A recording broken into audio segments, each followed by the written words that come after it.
अस्सलाम वालेकुम, good morning. उम्मीद है आप सब खैरियत से होंगे। और नाज़रीन, आज की सुबह का आगाज़ हमने सोचा कि बड़े दिनों के बाद आपको कोई अच्छी खबरों से दें।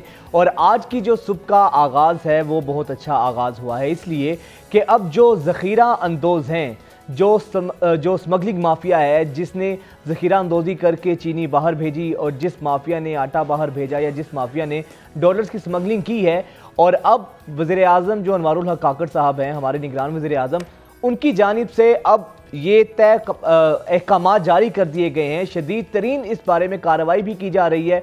और यही वजह है ये जो 2-3 दिनों से हम देख रहे हैं, जिसमें सोने की फ़ी तोला कीमत में 10,000 रुपये बड़ी ज़बरदस्त कमी आई है। तो ये इन्हीं कार्रवाइयों का नतीजा है कि स्मगलिंग को जो रोका जा रहा है और बड़े स्मगलर्स को पकड़ा भी गया है।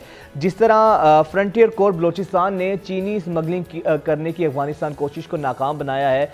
स्मगलर्स बहुत बड़ी मिकदार में टनों के हिसाब से चीनी जो है वो अफगानिस्तान स्मगल कर रहे थे, और इस कार्रवाई को नाकाम बनाया गया है।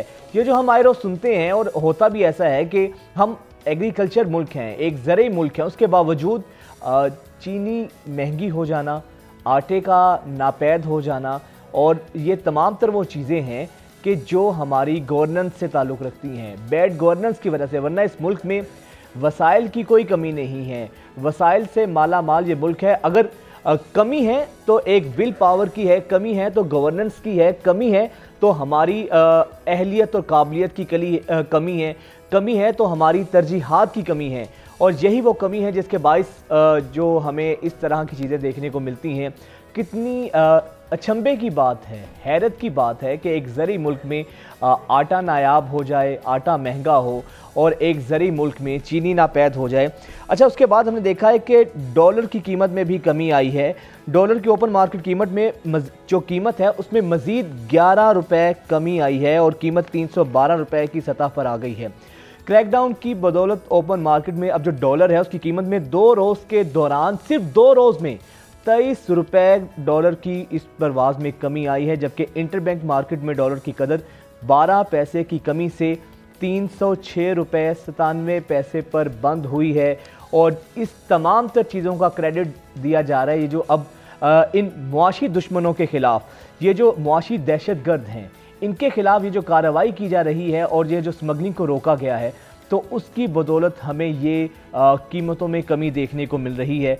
बड़े पैमाने पर क्रैकडाउन कर लिया गया है।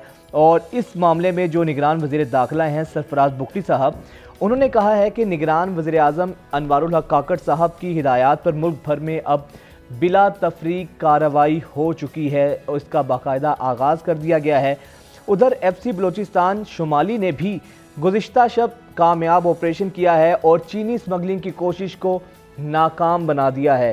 तो ठीक है, देर आए दुरुस्त आए, बट फिर भी जितना जल्दी इन माफियाज को नकेल डाली जाएगी, जितना जल्दी इन माफियाज को जो है ना कुचला जाएगा, जितना जल्दी इन माफियाज को पकड़ा जाएगा, इनके खिलाफ एक्शन लिया जाएगा, तो उतना ही जल्दी ये जो हमें चीज़ें नज़र आ रही हैं इनकी कीमतों में वाज़ेह कमी भी देखने को मिलेगी। इस पर मज़ीद भी बात करेंगे। अभी प्रोग्राम की जो हाईलाइट्स हैं उनकी जानिब चलते हैं, उसके बाद फिर आगे सेगमेंट का आगाज़ करते हैं।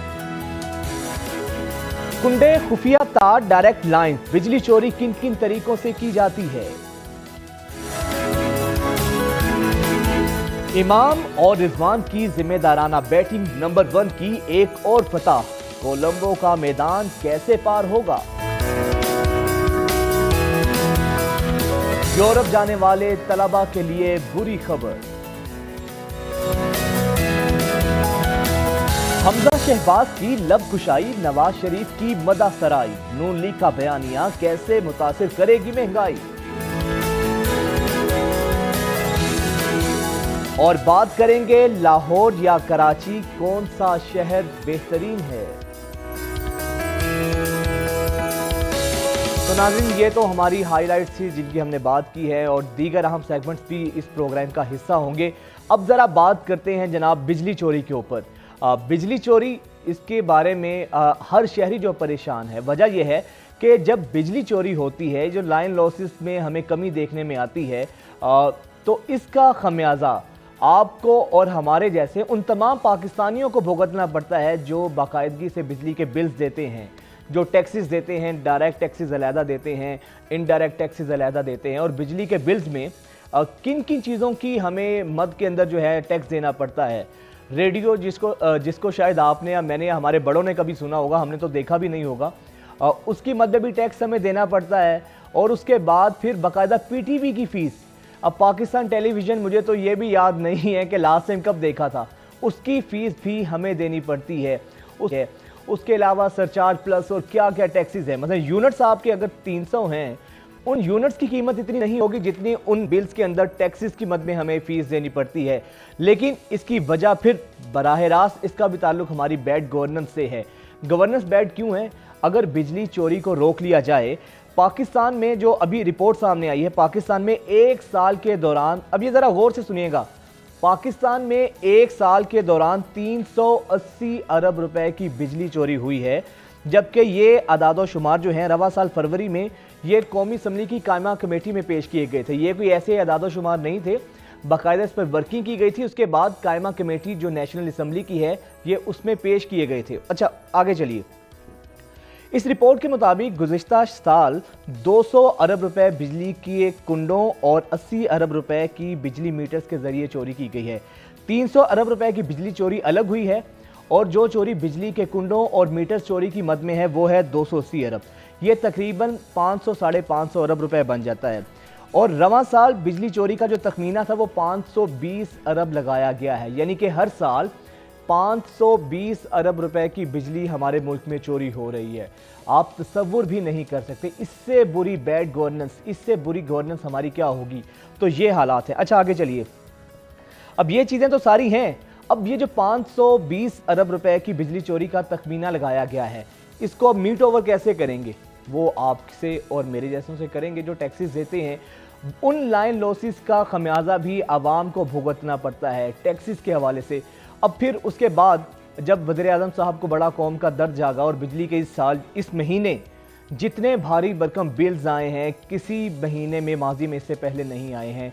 एक गरीब आदमी जिसका एक पंखा जिसके घर में है, जिसके घर में एक ट्यूबलाइट चलती है, या फिर वो बेचारे की 2 बल्ब लगा लें आप, उसका बिल भी 20-20 हज़ार रुपये आया है।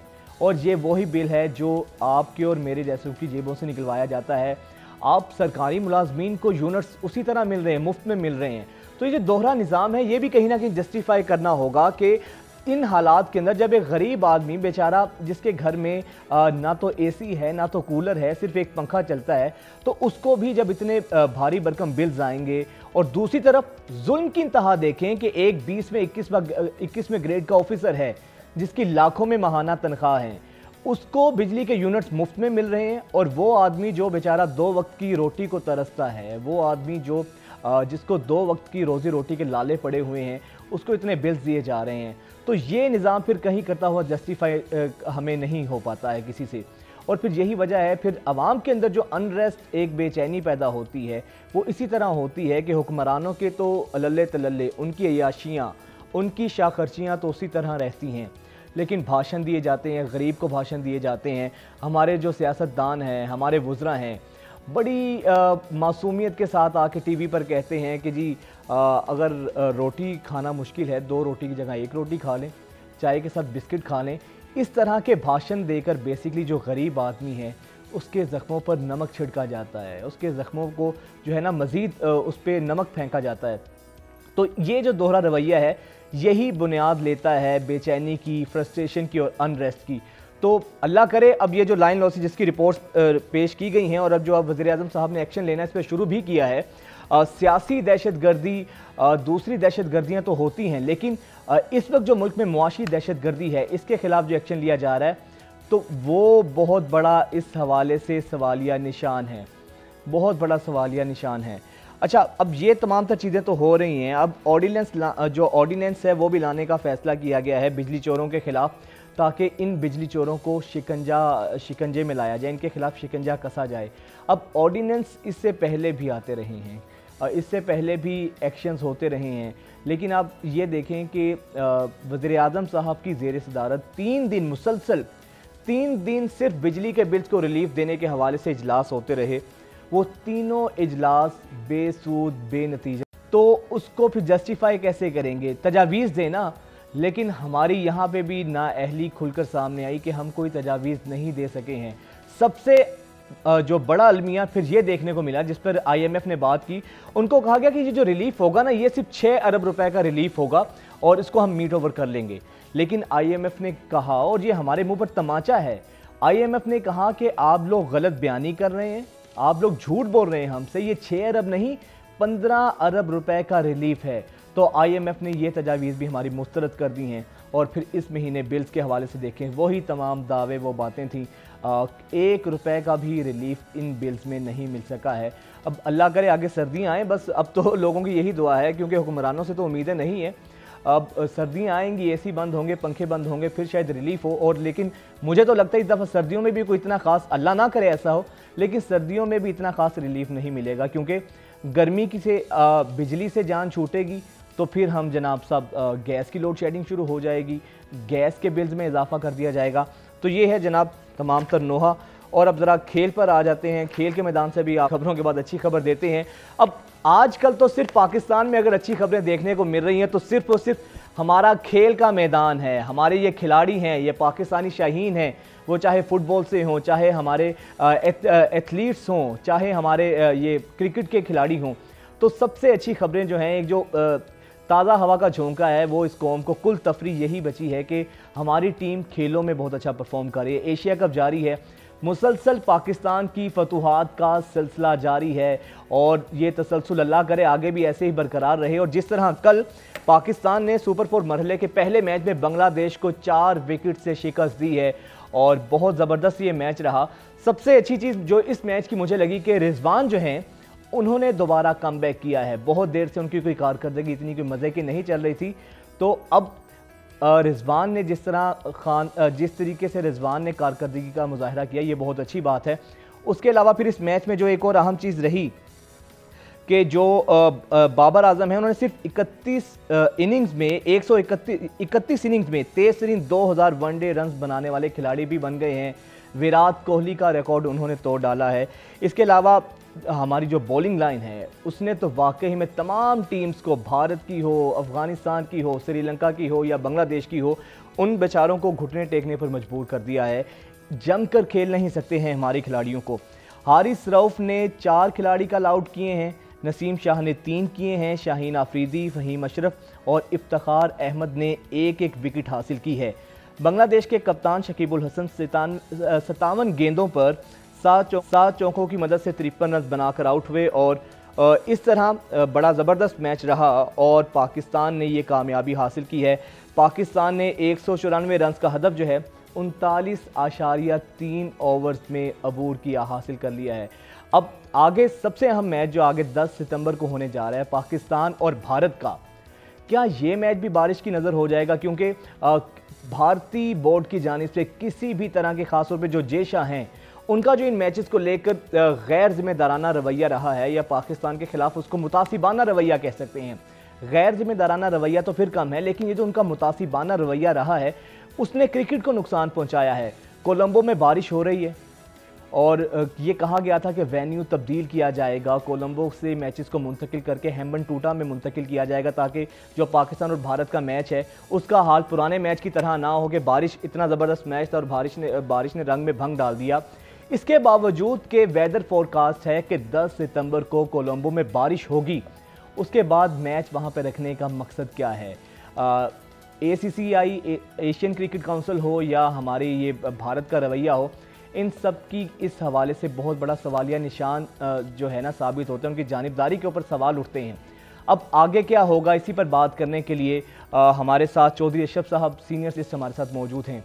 चौधरी अशरफ साहब, वेलकम टू न्यूज़ मॉर्निंग। बहुत खुशामदीद कहते हैं आपको। सर ये बताइएगा, जी सर ये बताइएगा कि कल का मैच तो ठीक है बांग्लादेश के खिलाफ था, पाकिस्तान ने अच्छी कारकर्दगी का मुजाहरा किया। सर भारत का मैच पाकिस्तान के साथ होने जा रहा है 10 सितंबर को।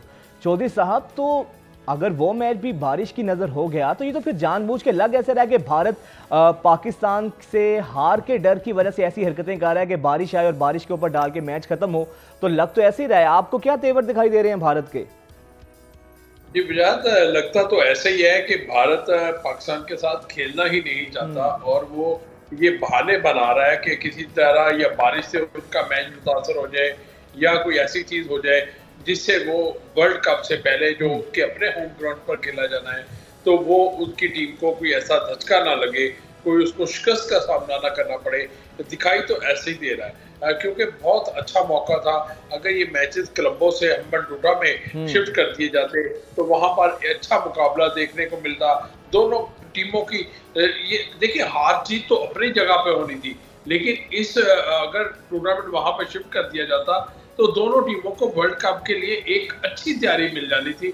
दोनों वर्ल्ड क्लास टीमें हैं, लेकिन जय शाह की एक अपनी जो यकतरफा फैसला है कि अगर एशियन क्रिकेट काउंसिल के दीगर ममालिक या टीम जो शरीक टीमें हैं अगर उनके सरबराहान राजी हैं तो फिर जय शाह को अकेले को क्या मसला है कि वो उन्होंने अकेले ये फैसला किया।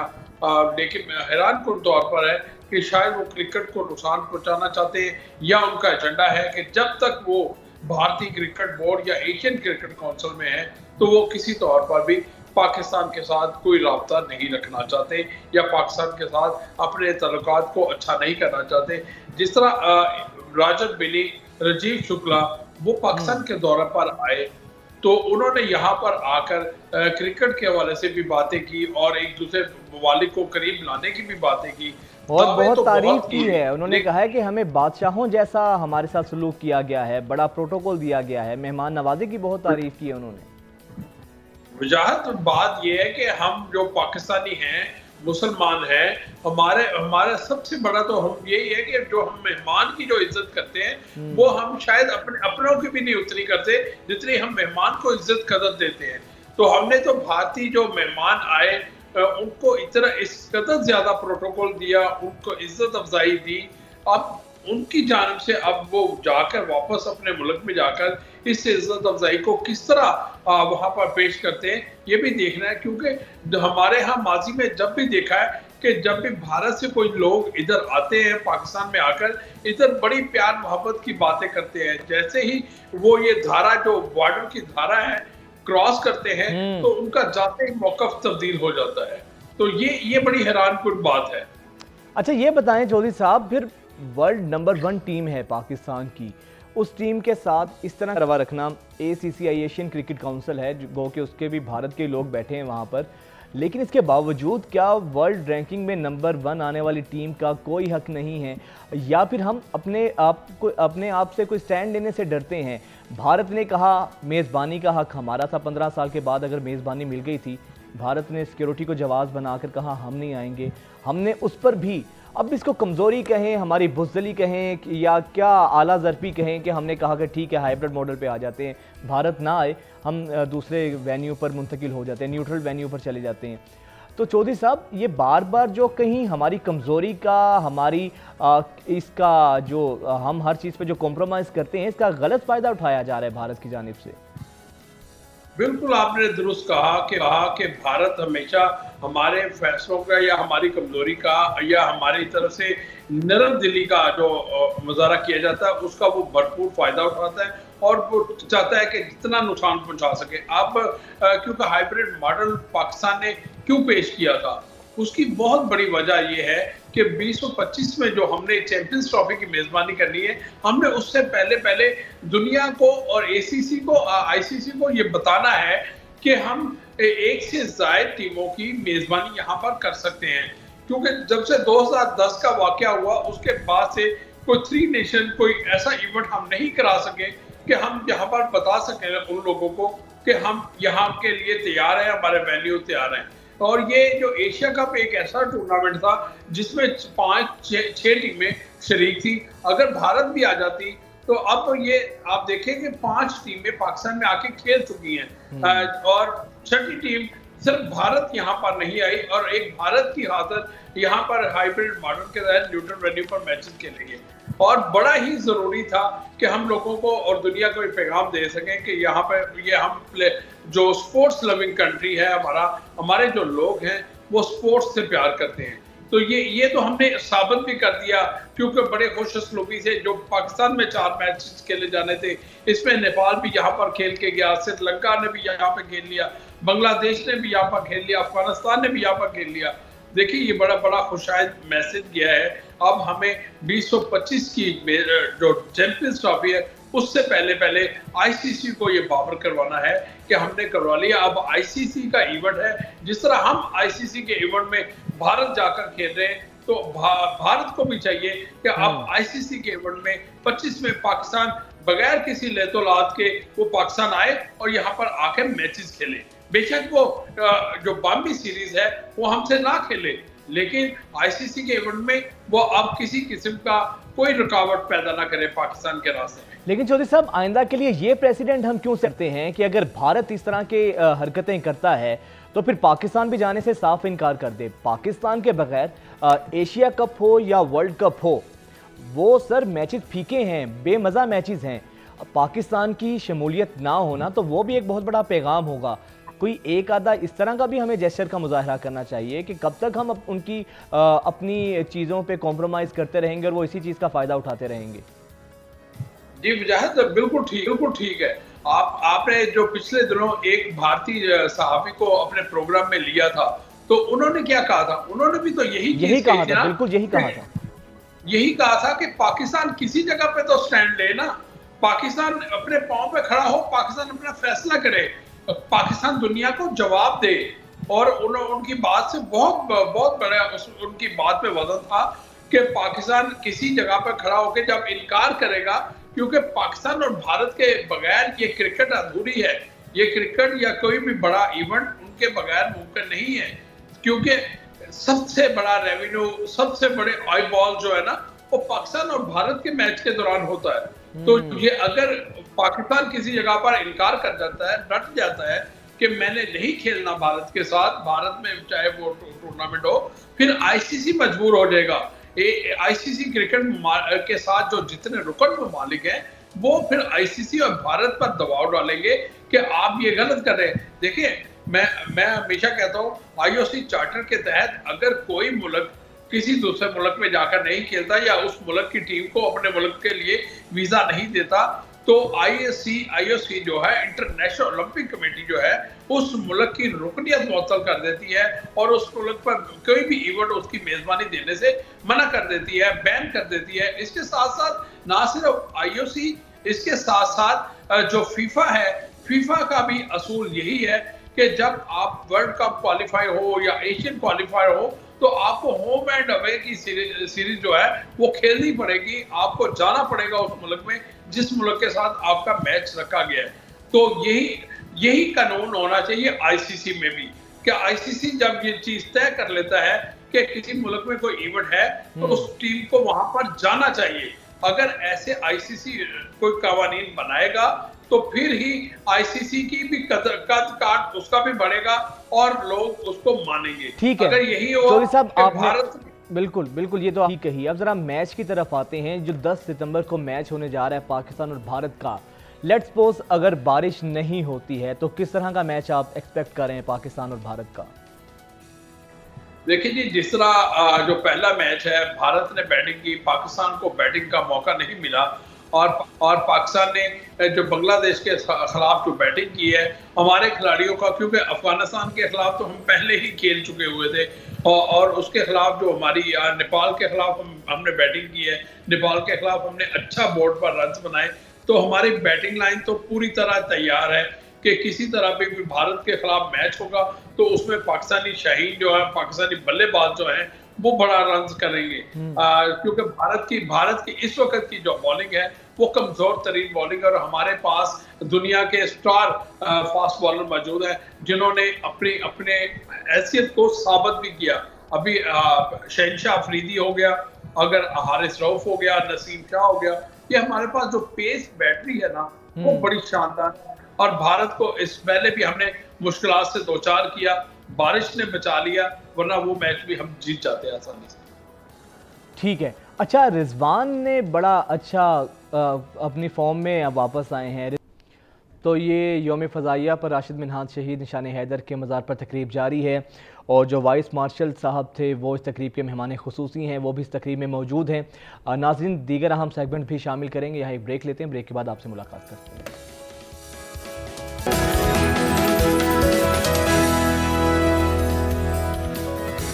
नाज़रीन, जो हमारे मुल्क के इस वक्त मुआशी हालात हैं, इसने बहुत से हमारी चीज़ों को, बहुत से हमारे तबकात को डैमेज तो किया है, लेकिन जो सबसे ज़्यादा अलार्मिंग चीज़ है इन मुआशी हालात के बाइस, जो हमारा नौजवान है, जो हमारा ब्रेन ड्रेन है, वो पाकिस्तान में अपने मुस्तकबिल से मायूस होकर बाहर के ममालिक का रुख कर रहा है। और गुज़िश्ता 3-4 माह के अंदर 10 लाख से ज़ायद जो हमारे लोग हैं, जिनमें बिलखुसूस एक बड़ी तादाद नौजवानों की है, वो बैरून मुल्क मुंतकिल हो रहे हैं। अच्छा, हमारे जो नौजवान हैं, यहाँ के जो लोग हैं, उनकी सबसे बड़ी ख्वाहिश ये होती है कि वो बरतानिया जाएँ या अमेरिका या कनाडा में सेटल हों। स्टूडेंट वीज़ा के लिए बरतानिया को जो है ना, बहुत ज़्यादा पॉलिसीज़, वीज़ा पॉलिसीज़ में कुछ तब्दीलियाँ भी देखने में आई हैं। मसलन पहले एक लफ्ज़ यूज़ होता था कि स्पाउस वीज़ा, मसलन आपकी, अगर आप शादीशुदा हैं, अगर आपकी बीवी को या हस्बैंड को किसी को कोई जॉब ऑफ़र हुई है, तो अपने साथ एज ए स्पाउस अपने हस्बैंड को बीवी लेके जा सकती है या शोहर बीवी को लेके जा सकता है। बट अब उसमें भी कुछ तब्दीलियाँ देखने में आई हैं। तो इसी मौके और हालात की मुनासबत से हमने इस इशू पर बात की है, और इस पर बात करने के लिए हमारे साथ सीनियर सहाफ़ी, बरतानिया में बड़े ज़बरदस्त किस्म का प्रोग्राम करते हैं, अहमद शाहीन भाई, हमारे बहुत अच्छे दोस्त हैं, वो हमारे साथ मौजूद हैं। बहुत शुक्रिया अहमद शाहीन आपके वक्त का, और हमने सोचा कि क्यों ना आपकी मौजूदगी का फ़ायदा उठाएं। अहमद, ये बताइएगा कि अब ये जो बरतानिया में हो रहा है, आप तो तमाम तर हालात को बहुत करीब से देख रहे हैं, यहाँ के नौजवानों में इस हवाले से बड़ी कन्फ्यूजन है, ये क्या वजह है कि अब स्पाउस वीज़ा बिल्कुल बंद कर दिया गया है? ज़रा इस बारे भी रोशनी डालिएगा इस चीज़ पर। जी वजाहत, बहुत शुक्रिया। सबसे पहले आपको सलाम और आपकी ऑडियंस को भी। और आप माशाल्लाह ज़बरदस्त प्रोग्राम तो आप करते हैं, और ख़ास तौर पे जिस तरह से सोसाइटी के हर सेगमेंट की दिलचस्पी के लिए, उसके लिए इंफॉर्मेशन के लिए आपके प्रोग्राम में तमाम मवाद शामिल होता है। इस पे आपको बिल्कुल बहुत ज़्यादा शाबाश। बहुत शुक्रिया भाई। अच्छा वजाहत, जहाँ तक बात है बरतानिया के हवाले से, तो यकीनन आपने बिल्कुल दुरुस्त कहा कि पाकिस्तानी जो स्टूडेंट्स की अव्वलीन तरजीह बरतानिया ही होता है, मुख्तलिफ हवालों से। क्योंकि बरतानिया का जो सफ़र है वो कनाडा से और ऑस्ट्रेलिया की निस्बत पाकिस्तान से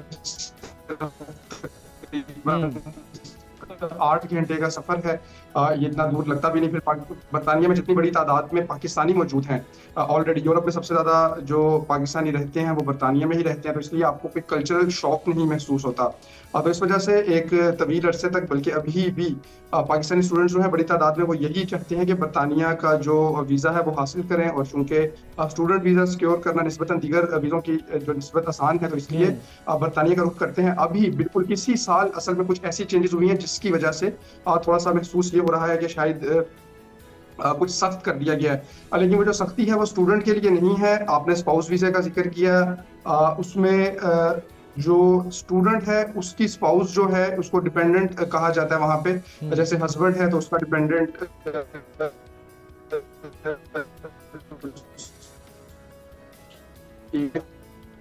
अहमद, आपकी जरा आवाज में डिस्टोर्शन हो रही है, उनके लिए थोड़ी सी मुश्किल, बल्कि थोड़ी सी नहीं, वो ज्यादा ही मुश्किल है, वो ये कर दी गई।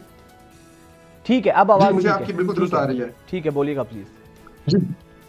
तो वहाँ पर यहाँ पर यूके में इशू ये है कि अभी हाल ही में ये जुलाई के महीने में एक नई पॉलिसी मुतारिफ करवाई गई है, और वो इम्प्लीमेंट कर दी गई है, और ज़्यादातर लोगों पे उसका असर 1 जनवरी 2024 से होगा कि आप अब अगर आप रेगुलर डिग्री में हैं तो आप अपने जो डिपेंडेंट है उसको यहाँ पे बिल्कुल लेके नहीं आ सकेंगे। इससे पहले ये था कि आप लेके आ भी सकते थे, और उसको फुल वर्क अलाउ, यानी कि 40 घंटे पर वीक अलाउ भी होता था काम। लेकिन अब आप उसको अपने साथ नहीं लेके आ सकते। अगर आप पोस्ट ग्रेजुएट स्टडी में हैं, पीएचडी में हैं, तो यकीनन फिर आप लेके आ सकेंगे और फिर वो काम भी कर सकेगा। अहमद, यानी कि आप ये कहना चाह रहे हैं अभी इसका इतलाक नहीं हुआ, ये इसकी इम्प्लीमेंटेशन 2024 से शुरू होगी? जी वजाहत, चूंकि एक तो इनटेक चल रहा है ना, उसको ये मुतासिर नहीं करेगा। जुलाई में इसको इम्प्लीमेंट किया गया था, तो जो सितंबर इनटेक के लोग हैं वो तो इससे मुतासिर हो रहे होंगे, चूंकि अभी सितंबर के लोग वहाँ पे जा रहे हैं। लेकिन उससे पहले जो वहाँ पे मौजूद थे, क्योंकि ये बहुत बड़ी कंफ्यूजन थी, लोग समझ रहे थे कि जो वहाँ पे ऑलरेडी मौजूद हैं इंटरनेशनल स्टूडेंट्स, इसका इतलाक उन पर भी होगा। लेकिन गवर्नमेंट ने वाज़ह किया, हाँ, जिस अंदाज से ये मुतारिफ करवाया गया कि जिस दिन इसको मुतारिफ करवाया गया उसी दिन 3 बजे दोपहर का टाइम दिया गया इसकी इम्प्लीमेंटेशन के लिए। इससे पहले इस तरह से नहीं होता था, आपको 21 दिन का वक्त मिलता था कोई भी जो नई पॉलिसी थी उसको अडॉप्ट करते हुए। ठीक है। अच्छा अहमद, ये बताइएगा कि जो हमारे इस वक्त नौजवान हमें देख रहे हैं, हमें सुन रहे हैं और वो बरतानिया आने के ख्वाहिशमंद हैं, किन किन चीज़ों का उनको ख्याल रखना चाहिए और ज़्यादा अपॉर्चुनिटीज़ किस चीज़, क्योंकि आप तो वहाँ पर मौजूद हैं, तमाम सब चीज़ों को बहुत करीब से आप ऑब्ज़र्व कर रहे हैं, किन किन चीज़ों का ख्याल रखना चाहिए? अच्छा, जहाँ पाकिस्तानी स्टूडेंट के लिए एक थोड़ा इशू ये है, आजकल सबसे बड़ा मामला तो जैसे आपके इल्म में है कि आपका डॉलर या पाउंड की जो कीमत है, आप एक वो उसको देख के सोते हैं, जब सुबह उठते हैं उसमें बहुत नुमाया चेंज होता है। तो इसी तरह जब आपका एडमिशन कहीं पे सिक्योर हो भी जाए, एडमिशन सिक्योर करना कोई बहुत मुश्किल नहीं है अगर आप जेन्युइन स्टूडेंट हैं।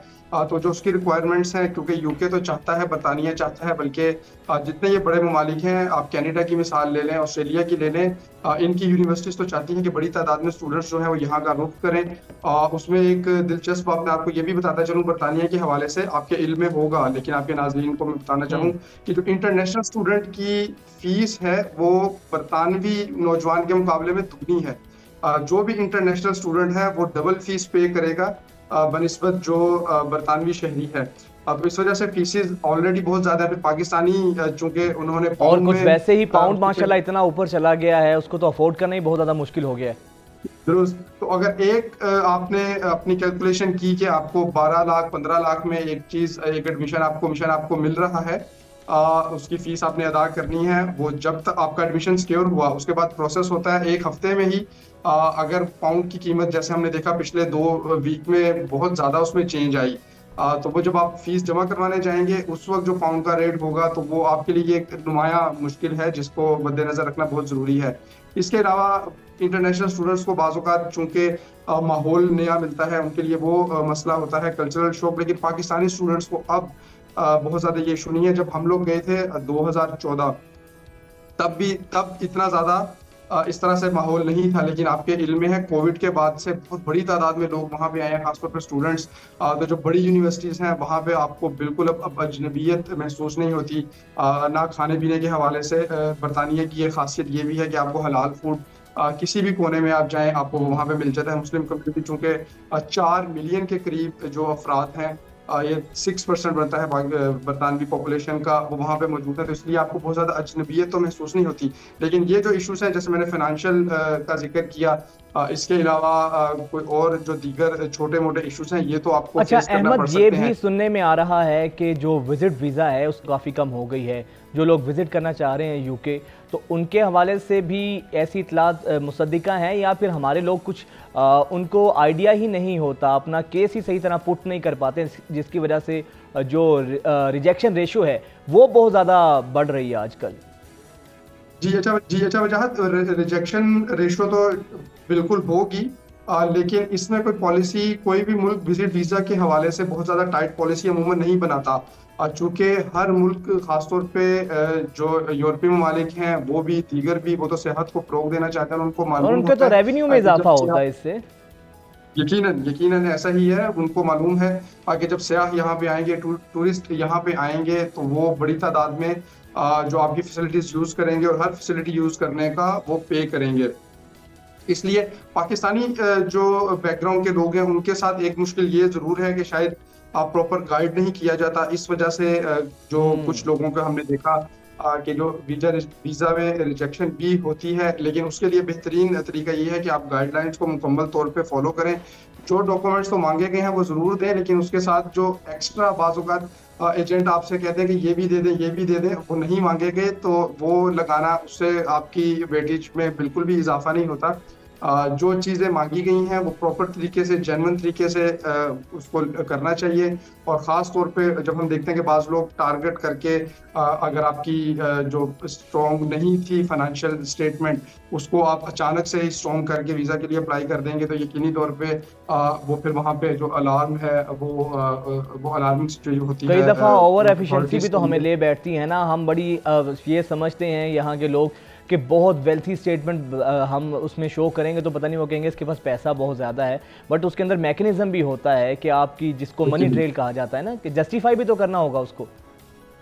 यकीनन वजहत मैंने कहा ना कि अगर आप जेन्युइन केस हैं तो आपको तो वो दोनों हाथों से, दोनों बाहों से खुशामदीद कहेंगे, क्योंकि उनको मालूम है कि आप जब यहाँ पे आके खर्च करेंगे, पाउंड्स में खर्च करेंगे, तो उससे बरतानवी मईशत जो है वो मजबूत होगी। और आजकल तो आपके इल्म में भी होगा, बरतानिया में भी इससे पहले हम पाकिस्तान के हवाले से या दीगर ममालिक के हवाले से महंगाई का लफ्ज़ बरतानिया सुनते में थे। भी रिसेशन है वैसे। यकीनन रिसेशन को ऑफिशियली टच तो नहीं किया, लेकिन जो इन्फ्लेशन है वो बहुत बड़ी एक इस वक्त प्रॉब्लम है। और यकीनन ये जो रिसेशन की ही सूरत हाल है, लेकिन जो पेट डेफिनेशन है रिसेशन की, अगर जब बरतानिया उसमें नहीं आया, उसमें आने से बच गया, लेकिन इन्फ्लेशन जो है वो इस वक्त वहाँ पे अरूज पे है, यहाँ बरतानिया में। और इस पे आपके इल्म में होगा, आपने उस हवाले से यकीनन कुछ स्टोरीज भी की हैं कि हमने बरतानिया में भी हड़तालें होते हुए देखी। मेरा ख्याल है शायद फौज एक बिल्कुल। ऐसा वाहिद जो शोबा या इदारा रह गया जिसने हड़ताल नहीं की। उसके अलावा हेल्थ सर्विसेज को ले लें, आप उसातिज़ा को ले लें, आप ट्रांसपोर्ट को ले लें, आप जो पब्लिक सर्वेंट्स हैं उनको ले लें, हर शोबा है ज़िंदगी से जो अफराद हैं वो बड़ी तादाद में इस महंगाई से मुतासिर हुए और फिर उन्होंने यहाँ पे हड़तालें भी की। जो बरतानिया में एक अगर आप इसकी रिसेंट हिस्ट्री देखें उसमें एक अनहोनी थी, लेकिन बहरहाल चूंकि यहाँ पे बड़ी तादाद बिल्कुल में सही। अच्छा, ना सिर्फ महंगाई ने है। पाकिस्तान बल्कि ग्लोबली जो है ना, जो तरक्की याफ्ता ममालिक हैं जिसकी बात अभी अहमद भी कर रहे हैं, तमाम ममालिक को ही हिट किया है। ये एक मुश्तरका चैलेंज तो है। बहुत शुक्रिया अहमद शाहीन, आपसे बात और आपके साथ आपने हमें वक्त दिया। इंशाल्लाह तफसीलन इस नशिस्त में आपकी मौजूदगी का फ़ायदा उठाएंगे, आपसे मुलाकात भी करेंगे। अहमद शाहीन ने बड़े खूबसूरत तरीके से बात की कि वाकई में हमारे जो स्टूडेंट्स हैं, हर किसी का ख्वाब तो है बाहर जाने का, लेकिन उसके तकाज़े क्या हैं, उनकी तरफ से रिक्वायरमेंट क्या है, और उनको आपने जब तक मीट नहीं करेंगे, सही तरीके से आप जब तक जस्टिफाई नहीं करेंगे, तब तक जो है आपको रुकावटें आती रहेंगी। तो बेहतर तरीका यही है, तमाम चीज़ों को स्टडी करके, अगर आप खुद पढ़े लिखे हैं तो आपको एजेंट के पास जाने की भी ज़रूरत नहीं है, आप खुद भी अप्लाई कर सकते हैं। हाजिर होते हैं ब्रेक के बाद।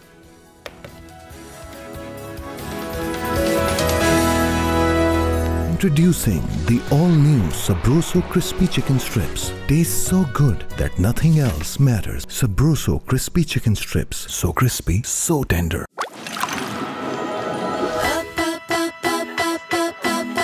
हर दिल की सदा don't give it up. थोड़ा कर लो मजाक, just live it up. हर दिन खुशी से है भरा, करो up life का मजा with 7up. हम यहाँ झूमे जहाँ कर।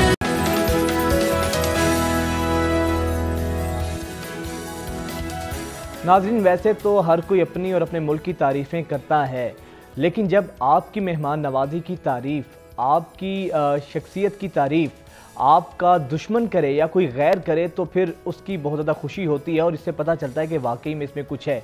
इसी तरह हुआ है कि ये वही भारत है। भारतीय, आपको पता है कि जो भारतीय क्रिकेट बोर्ड के जो सरबराह हैं, जो BCCI के सदर हैं रोजर बनी और राजीव शुक्ला, ये वफ्द के हमरा 4 सितंबर को लाहौर पहुंचे थे और लाहौर पहुंचने पर इनका बड़ा पुरतपाक इस्तकबाल किया गया था। बड़ी उनकी आवभगत की गई, बहुत उनकी मेहमान नवाजी की गई, जिस तरह ये फुटेज में आप देख भी सकते हैं। और राजीव शुक्ला ने कहा, और जो रोजर बनी हैं इसके सदर BCCI के, उन्होंने कहा कि पाकिस्तान में हमारा बादशाहों जैसा इस्तकबाल किया गया है, बादशाहों की तरह हमें ट्रीट किया गया, बादशाहों की तरह हमें रखा गया। तो पाकिस्तान की मेज़बानी, पाकिस्तान की मेहमान नवाजी की दुनिया मुख्तलिफ रही है, चाहे वो मलिका बरतानिया हो या जो प्रिंसेस थी बरतानिया की, वो यहाँ पर आई थी, तो उन्होंने भी पाकिस्तान की बहुत ज़्यादा मेहमान नवाजी की तारीफ़ की थी। बट हम ये यहाँ से दरख्वास्त भी करेंगे कि रोजर बनी साहब, जिस तरीके से पाकिस्तान ने आपकी मेहमान नवाजी की और आप पाकिस्तान के गुण गा रहे हैं, तो ऐसी मेहमान नवाजी का मौका आपने अपनी टीम को भी देना था पाकिस्तान भेजकर। वहाँ पर तो आपने पाकिस्तान के हवाले से पता नहीं क्या कुछ कहा, और ये जिस तरह इससे पहले हमारे स्पोर्ट्स एनालिस्ट थे वो भी यही बात कह रहे थे कि पाकिस्तान में तो होते हैं, बड़े ज़बरदस्त बयान देते हैं, पाकिस्तान की जो मेहमान नवाजी होती है उसके बारे में बात करते हैं। पता नहीं क्या ऐसा होता है कि जैसे ही ये भारत जाते हैं तो यही लोग जो पाकिस्तान की तारीफ़ें कर रहे होते हैं, जो पाकिस्तान के बारे में रुतबुल लिसान होते हैं, तो वही पाकिस्तान के बारे में अजीबो गरीब बातें करना शुरू कर देते हैं। लेकिन हम उम्मीद करते हैं, हम तवक्को करते हैं, आप भारत गए हैं और भारत जाकर अपनी टीम को भी बताएंगे, अपनी जो हुकूमत है मोदी की और ख़ास तौर पे जय शाह, जिन्होंने इस सारे अपने मैचेस के अंदर, इस सारी सीरीज़ के अंदर रंग में भंग भरा है, जिन्होंने इस सारे सीरीज़ का जो एशिया कप है इसका मज़ा किरकिरा किया है, उनको भी बताएंगे कि इसमें कोई कबाहत नहीं थी। अगर आपकी टीम पाकिस्तान जाती और वहाँ पे मैच होता तो दोनों मुल्कों की टीमों को बड़ा अच्छा माहौल देखने को मिलता। कोलंबो में आपने मैच रख लिया, श्रीलंका में बारिश की वजह से मैच भी मुतासिर हो रहा है और पाकिस्तान को आप निगलेक्ट भी नहीं कर सकते, नंबर 1 टीम है। तो ये जो जब आपका दुश्मन भी आपकी मेहमान नवाजी की दाद दिए बगैर ना रह सके तो फिर आपको भी ये चाहिए कि आप भी उसी तरह आला ज़रफ़ी का मुजाहरा करें, पाकिस्तानी टीम को भी उसी तरीके से प्रोटोकॉल दें, जब भारत जाए इनकी भी उसी तरह आओ भगत की जाए। हम बदले में इज़्ज़त के ही आपसे मुतमन्नी हैं, इज़्ज़त के ही ख्वाहिशमंद हैं।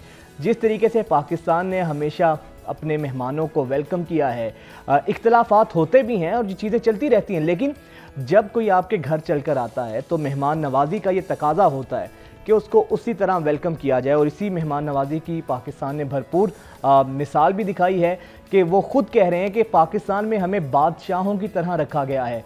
तो उम्मीद है कि अगली दफ़ा जब एशिया कप होगा तो और पाकिस्तान उसकी मेज़बानी करेगा या कोई भी सीरीज़ होगी तो भारतीय टीम इस तरह के बहाने लगाकर, भारतीय बोर्ड इस तरह के, भारतीय हुकूमत पाकिस्तान पर ऐसे इल्ज़ामात लगाकर राह फ़रार इख्तियार नहीं करेगी। हम उनसे भी इसी कुशादा दिली की जो है ना ख्वाहिश रखते हैं, किसी तरह होगा। चलें जी, ये तो हमने पाकिस्तान की मेहमान नवाजी की बात की है और अब ज़रा पाकिस्तान के जो हमारे शाहीन हैं, जो नौजवान हैं, उनकी ज़रा एक थोड़ी सी बात कर लेते हैं। वैसे तो हम माशाल्लाह अखलाकी लिहाज से जितनी गिरावट का शिकार हैं, ये तो सबके सामने है। मिलावट है हर चीज़ के अंदर, झूठ, दरोगोई, कानून की पासदारी का ना करना, अब ये सब चीज़ें अपनी जगह हैं, लेकिन हमारी नौजवान नस्ल किस जानिब जा रही, ये बहुत बड़ा अलमिया है। अब कल 6 सितंबर था, यौम दिफाए शोहदा था और शोहदा को खिराज तहसीन पेश किया जा रहा था। तो इस हवाले से कॉलेजेस में, तालीमी इदारों में भी तकरीबात का इस्तेमाल किया गया और अभी आपको जो हम फुटेज दिखा रहे हैं, अब समझ नहीं आ रही कि इस फुटेज पर हंसा जाए देख के या फिर रोया जाए। अब ये शोहदा की तस्वीर हैं और इन तस्वीर के अंदर आप देखें, ज़रा ये जूम करिए, शाहिद जट जिसने पंजाब पुलिस के बारे में नाजेबा अल्फाज इस्तेमाल किए थे, गंदी गालियां दी थी लाइव सबके सामने, और उसकी भी तस्वीर को शोहदा की तस्वीर के साथ नथी करके लगाया गया है। अब ये क्या तफरी है? ये हमारे नौजवान देखें कि इस हद तक हम लोग अखलाकी गिरावट का शिकार हैं। शोहदा जिन्होंने अपना खून, अपनी जानों का नजराना दिया है, उनके जो वारिसीन हैं, जब वो देखेंगे कि शोहदा के साथ जिस तरह ये मजाक किया गया है, शाहिद जट की तस्वीर, मुझे समझ नहीं आ रही है इस पे मातम किया जाए, इस पे रोया जाए, इस पे क्या कार्रवाई की जाए और इन साहब की तस्वीर लगाने का क्या मकसद है? ये एक सोची समझी साजिश है, एक मखसूस टोला है जिसका मकसद ही यही है कि कोई भी मौका ऐसा ना हो जिस पर पाकिस्तान की जग हसाई ना हो। लेकिन कम अज़ कम यार अपने शोहदा को तो मुआफ़ कर दें, आप अपने शोहदा को तो बख्श दें। आज के दिन 6 सितंबर का दिन हो और इतना बड़ा दिन जब हमारे फ़ौजी जवानों ने अपनी जानों का नजराना पेश किया, आप उनकी तस्वीर के साथ इस शख्स की तस्वीर लगा रहे हैं जिसने पूरे मुल्क के लिए बदनामी का बायस बना, जिसने गालियां दी लाइव आके सबके सामने, अपने इदारे को गालियां दी और उसकी तस्वीर लगा के। ये मजाक का भी एक ह्यूमर, मजाक में और मज़ाह में और तजलील में बिल्कुल रत्ती बराबर सा फ़र्क होता है। कम अज़ कम ये इसमें तो आप फ़र्क करने की तमीज़ सीखें। ये कोई तरीका नहीं है, ये आप पता नहीं किस एजेंडे पर हैं। अब मुझे तो ये समझ नहीं आ रही, ये नौजवान किसी एजेंडे पर हैं या फिर अपनी तरफ से इन्होंने बहुत फन फैक्टर क्रिएट किया है कि शोहदा के दरमियान शाहिद जट की तस्वीर आप लगा रहे हैं। वैसे तो ये स्टूडेंट्स जो माशाल्लाह बड़ा हाथ फेरे, बहुत खुश हो रहे हैं, शाहिद जट के सर पे हाथ फेरे हैं, इनकी तस्वीर भी सामने है और ये बहुत मारूफ कॉलेज है, इसकी यूनिफॉर्म देख के आप अंदाज़ा लगा सकते हैं। तो अब तकाजा ये है कि मैं तो इस कॉलेज की मैनेजमेंट से, इंतज़ामिया से ये दरख्वास्त करूँगा अपने इस प्लेटफॉर्म से कि इन तालिब इल्मों के ख़िलाफ़ सख्त एक्शन लिया जाए। शोहदा इस कौम के वारिस हैं, इस कौम का असासा हैं, उनके साथ कम अज़ कम ये तजलील नहीं होनी चाहिए। आप अपनी गंदी सियासत को साइड पर रखें, आप जो कुछ करना है करें, लेकिन शोहदा के साथ इस तरह का मजाक ना उड़ाएं। तो हमारी कॉलेज इंतज़ामिया से ये दरख्वास्त है कि इनके खिलाफ एक्शन लिया जाए। खैर, एक और ख़बर जो आपको देते हैं, पुलिस की ही बात करते हैं। वैसे तो जो आईजी पंजाब साहब आए हैं, इन्होंने पुलिस के हवाले से बेशुमार रिफॉर्म्स की हैं, जिनकी एक से ज़्यादा बार हम तारीफ़ भी कर चुके हैं, दाद भी उनको दे चुके हैं कि जिस तरीके से इन्होंने बड़े यूनिट्स कायम किए हैं, बड़े ज़बरदस्त तरीके से इस्लाही सेंटर्स जो कायम किए हैं और बड़े थानों के अंदर भी बहुत ज़्यादा चीज़ें बेहतर हुई हैं। लेकिन हमेशा से पुलिस के अंदर भी काली भेड़ें रही हैं और पुलिस बाज़ दफ़ा ऐसा अपना रवैया ज़ाहिर करती है जिससे पता चलता है इनकी सिर्फ वर्दी बदली है, रंग बदला है, वरना उमूमन इनकी चीज़ें उसी की उसी तरह हैं।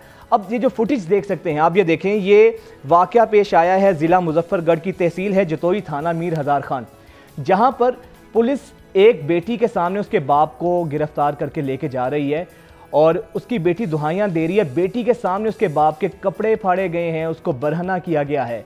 ये कौन सा तरीका है कि आप इस तरह किसी की बेटी के सामने उसके बाप की तस्लील कर सकते हैं? अगर बाप ने कोई जुर्म किया भी है तो उसको आप आराम से गिरफ्तार करके लेकर जाएं। तो हमारी शायद इससे यही लगता है कि हमारी पुलिस ने ये पर फोकस नहीं किया। तो आईजी पंजाब साहब से भी हमारी गुजारिश है कि ऐसे पुलिस ऑफिसर जो कि आपकी तमाम तर कारकर्दगी पर पानी फेर देते हैं, जो आपके इदारे के लिए बदनामी का बाइस हैं, जो कि काली भेड़ें हैं, उनके खिलाफ भी एक्शन लिया जाए। बाकी अहम सेगमेंट भी शामिल करेंगे, एक ब्रेक लेते हैं।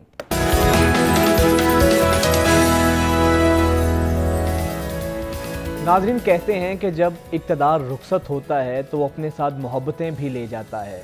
पाकिस्तान पीपल्स पार्टी और PMLN जिस तरह PDM का हिस्सा थे और ये इक़्तिदार में रहे हैं, और जिस शानदार तरीके से जब ये एक ही हुकूमत में थे, इत्तेहादी थे एक दूसरे के, जिस शानदार तरीके से पीपल्स पार्टी PMLN की पॉलिसीज़ को डिफेंड करती थी और जो PMLN है पीपल्स पार्टी को डिफेंड करती थी, उसमें लगता ऐसे था कि शायद इनका चोली दामन का साथ है और ये फ़र्क करना मुश्किल हो जाता था कि दोनों अलग अलग सियासी जमातें हैं। लेकिन जैसे ही इक़्तिदार रुखसत हुआ है तो अब दोनों के बयानात ऐसे आ रहे हैं, ऐसे लग रहा है कि इनसे बड़ा एक दूसरे का दुश्मन भी कोई नहीं है। माजी में आपको याद होगा शहबाज शरीफ साहब ने कहा था कि लाड़काना और नवाब शाह की सड़कों पर अगर जरदारी साहब को ना घसीटा तो मेरा नाम बदल दीजिएगा, और फिर पीपल्स पार्टी किस तरह कहती रही। वो चीज़ें फिर जब इक़्तिदार आया तो वो सब गिले शिकवे भूल गए, मोहब्बतें परवान चढ़ने लगीं। लेकिन अब एक दफ़ा फिर से जब ये इक़्तिदार से अलग हुए हैं तो एक दूसरे के खिलाफ बड़े तुंदो तेज़ जुमलों का तबादला हो रहा है।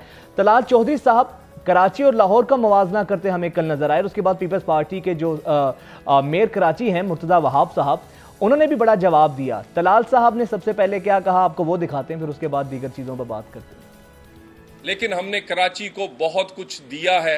वो शहर जो पूरे पाकिस्तान के बजट और पूरे पाकिस्तान के जो पाकिस्तान के खजाने में को भर के देता है, उस शहर से कूड़ा भी नहीं उठाया जाता। वो शहर जो कमा कर देता है वो खुद बर्बाद है। आइए जरा लाहौर तो चलें किसी वक्त, यहाँ से कोई कूड़ा नहीं उठाता और लाहौर की सड़कें धोई जाती हैं।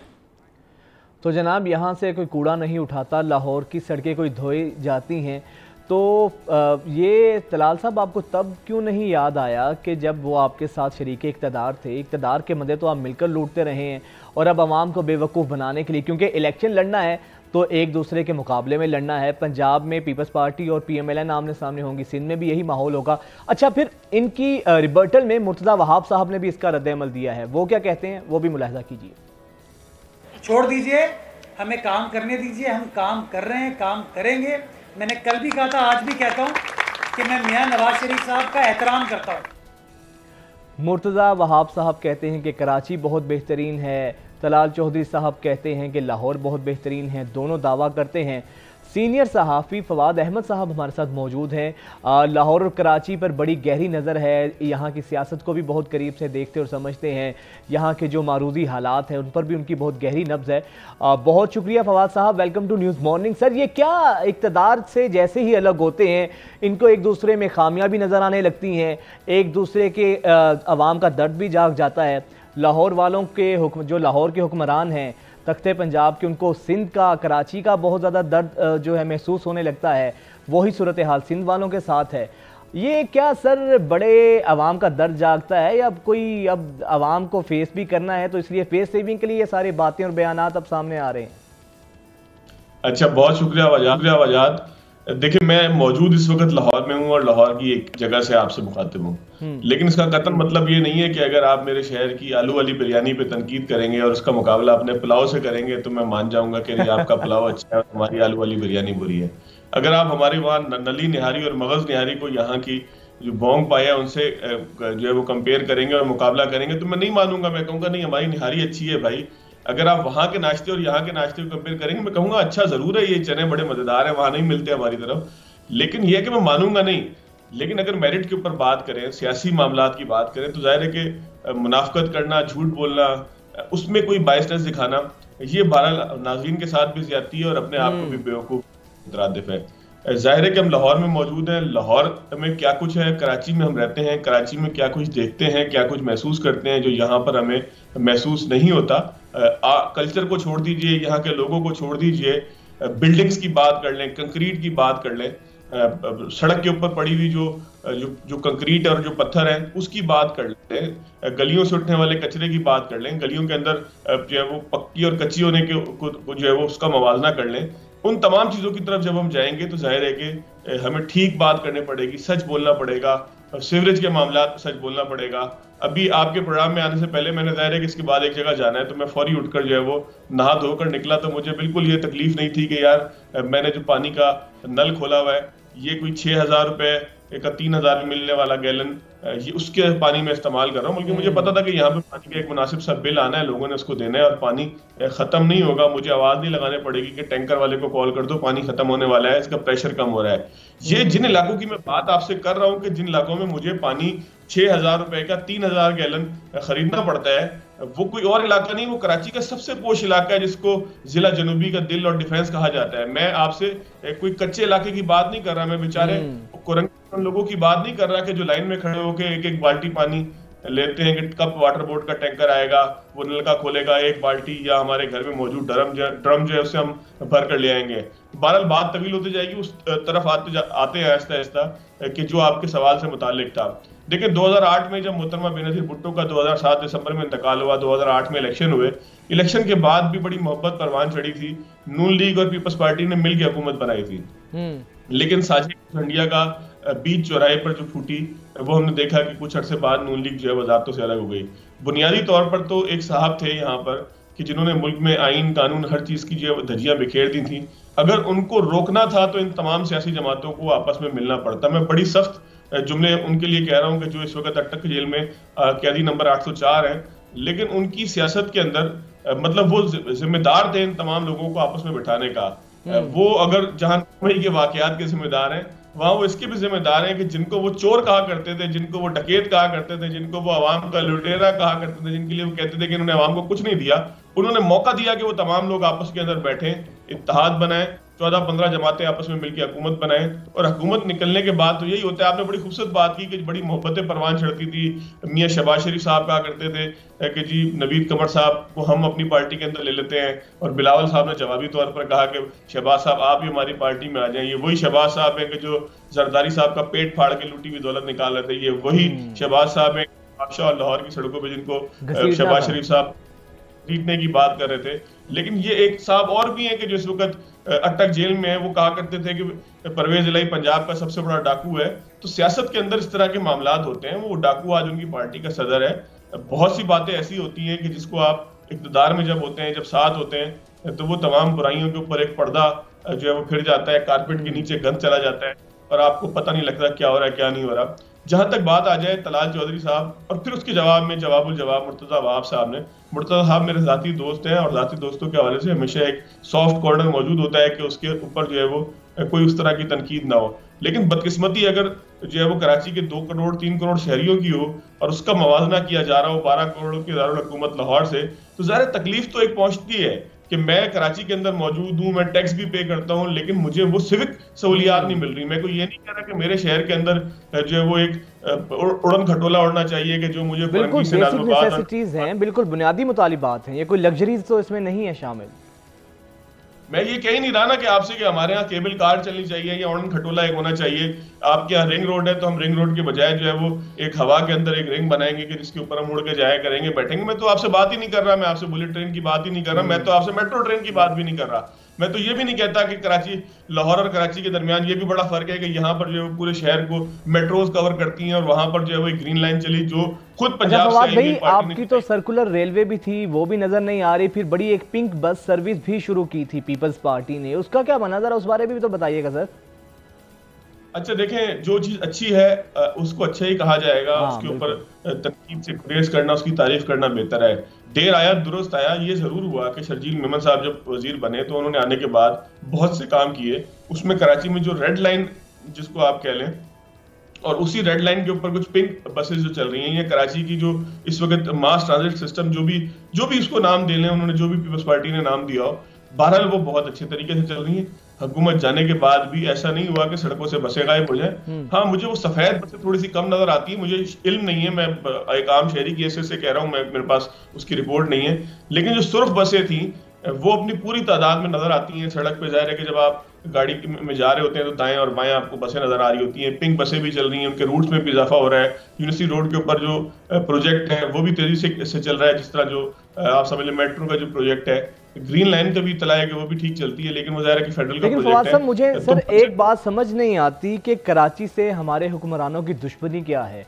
हुक्मरानों को तो चले साइड पे रखें ज़रा, जो मकामी लोग हैं जिनकी सियासत का महवर और मरकज़ कराची रहा है, जैसे MQM है, हमेशा से MQM ने ही, कराची ने MQM वालों को ही मैंडेट दिया, या माजी में कभी जमात इस्लामी हुआ करती थी, उसके बाद भी हमने देखा। लेकिन पीपल्स फिर उसके बाद हमने देखा कि पहली दफ़ा इलाकाई जमात से बढ़कर लोगों ने पाकिस्तान तहरीक इंसाफ पर अंधा एतमाद किया। कराची के अंदर आप देखें कि बिल्कुल क्लीन स्वीप किया PTI ने, लेकिन उससे भी कराची वाले मायूस हुए हैं। तो सर क्या वजह है? कराची के अपने भी लोग कराची को डिसोन करते हैं, सिर्फ अपने मंशूर की हद तक या नारों की हद तक तो कराची का जिक्र करते हैं, लेकिन विफाकी हुकूमत हो या कराची के मुकामी सियासी जमातें हों, कराची के मसाइल तो जो कि तू ही हैं सर, सिर्फ बातों की हद तक ही नजर आते हैं।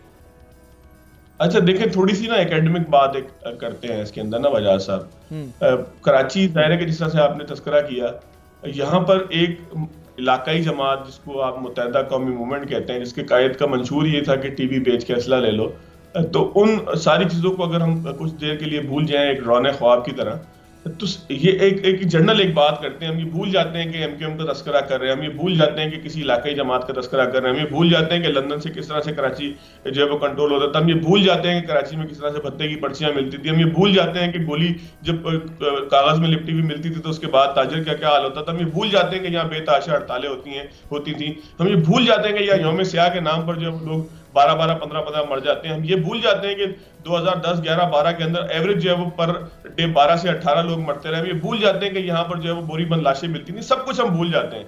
लेकिन हमें एक चीज याद रखनी चाहिए कि जो इलाकाई पार्टियां होती हैं, छोटी छोटी सी इस तरह की MQM नुमा पार्टियां होती हैं कि फिर जो मिलिटेंसी की तरफ चली जाए, वो छोटे छोटे हकूक के ऊपर जो है वो अपनी तहरीकें चलाया करती हैं।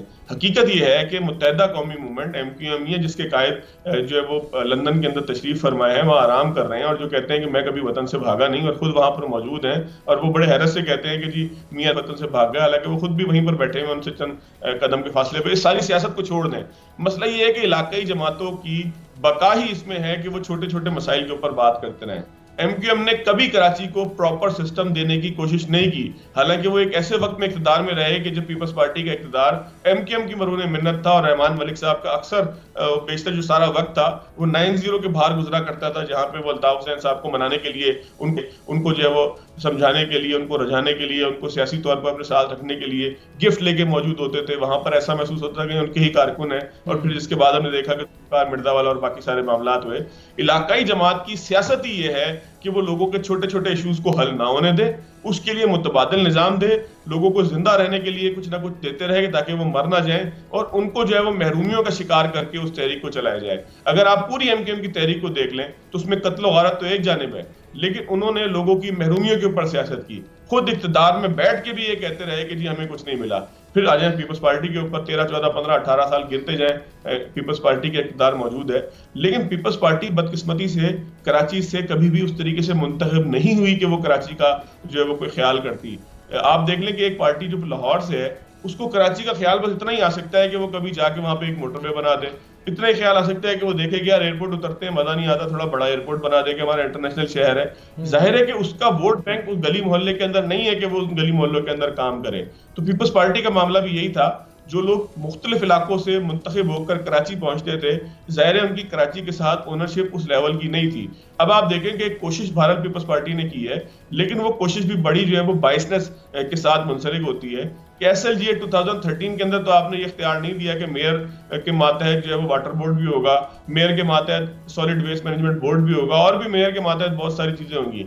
लेकिन आप जैसे ही मुर्तजा वहाब का इंतखाब कराते हैं तो मुर्तजा वहाब MD भी बन जाते हैं सॉलिड वेस्ट मैनेजमेंट बोर्ड के कराची के लिए, वो जो है वो उसके सरबराह भी बन जाते हैं वाटर बोर्ड के। और भी इसके अलावा जो कराची के अंदर बेसिक फैसिलिटीज या सिविक फैसिलिटीज या म्यूनिसिपल फैसिलिटीज के लिए जो इदारे हैं वो मुर्तजा वहाब के साथ सिंक हो जाते हैं, उनके मातहत बन जाते हैं। बहरहाल आवाम के लिए एक अच्छी बात है। पीपल्स पार्टी से तवक्कात लोगों की ज़ाहिर है कि वाबस्ता होना शुरू होंगी कि मुर्तजा वहाब साहब ढक्कन से आगे। लेकिन फवाद साहब ये तो एक चीज़ हकीकत है कि डिक्टेटर्स जब भी आते हैं तो जाहिर बात है वो कोई मैंडेट लेकर तो आते नहीं हैं।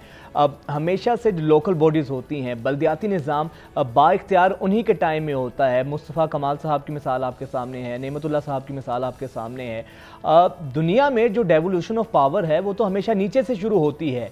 जब बल्दियाती निज़ाम हमारा इतना यानी कि लिमिटेड होगा, मेयर ही बाइख्तियार नहीं होगा, तो फवाद भाई फिर कैसे हम बेहतरी कर सकते हैं कि दुनिया में जितने भी अर्बन सिटीज़ हैं वहाँ पे जो बल्दिया का निज़ाम है वो ही इतना पावरफुल है, उनको ही इतना बाइख्तियार किया जाता है, तभी इंफ्रास्ट्रक्चर में बेहतरी आती है ना।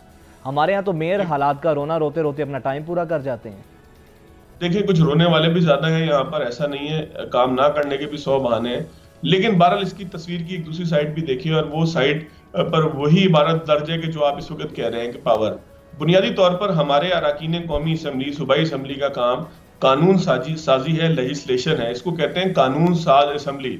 ये पाकिस्तान की मुकन्ना है जहाँ से कानून बनने हैं, जहाँ से आइन के अंदर अगर कोई कमी कजी रह गई है तो उसको दुरुस्त होना है, जहाँ पर जो है वो लोगों के मामलात को चलाने के लिए, उनके हकूक को चलाने के लिए जो है वो बहस होनी है। लेकिन बदकिस्मती ये है कि MNA और MPA की तवक्का ये होती है कि मुझे फंड मिलें, उसके बाद में अपने गली के बाहर जो है वो इफ्तिताह करूं कि मैंने गली के अंदर जो पेवर ब्लॉक लगा दिए, वो जिसको मजबूत से हम पत्थर नहीं कहते, आप समझे कि पक्की गली करवा दी, मैं जो इफ्तिताह कर सकूं।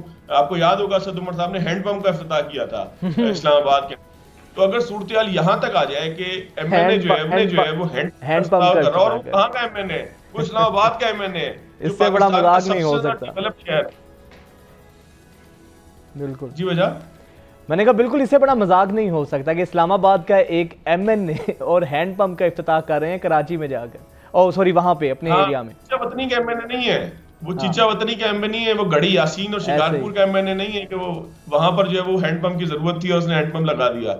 इस्लामाबाद का एक MNA अगर हैंडपंप का इफ्तिताह कर रहा है तो ये बुनियादी तौर पर ये किसी असद उमर की बात, पाकिस्तान तहरीक इंसाफ की बात नहीं हो रही, ये पाकिस्तान की सियासत के उस माइंडसेट की बात हो रही है कि जिस माइंडसेट ने हमें उस जानिब लगा दिया है कि जहां पर हम हैंडपंप का इफ्तिताह करते हैं वफाकी दारुल हुकूमत में, कि जो सबसे ज्यादा डेवलप शहर है, ठीक है वहां के भी मसाइल होंगे, वहां के भी सबब्स के मसाइल होंगे, लेकिन उस इफ्तिताह के नतीजे में पाकिस्तान की सियासत को तस्वीर मिल गई कि जिसके ऊपर हम बात कर सकें कि बुनियादी तौर पर पाकिस्तान की सियासत है। सर यही वजह है, बिल्कुल बिल्कुल यही वजह है कि पॉलिटिकल अब की कमी है। बहुत शुक्रिया फवाद साहब आपके वक्त का। यही वजह है कि हमारे लोगों को अपने हकूक का ही नहीं पता। हमें ये तो पता है कि हमारे इलाके में अच्छा मुआलिज कौन सा है, हमारे इलाके का अच्छा हजाम कौन सा है, अच्छा हमारे इलाके में मैकेनिक कौन सा है, लेकिन पॉलिटिकल अवेयरनेस का ये हाल है कि हमारा एक वोट होता है वो कभी बरादरी को दिया जाता है, कभी जो है अपने वडेरे की नज़र कर दिया जाता है। तो ये तो एक अलमिया है। हाजिर होते हैं एक ब्रेक के बाद।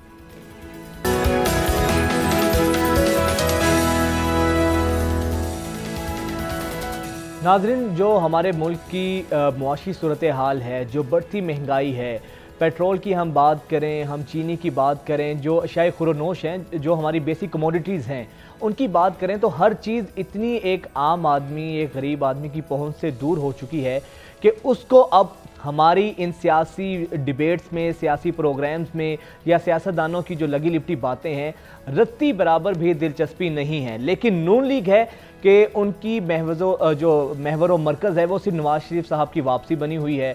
नवाज शरीफ साहब की आमद के हवाले से नून लीग बहुत ज़्यादा बातें कर रही है।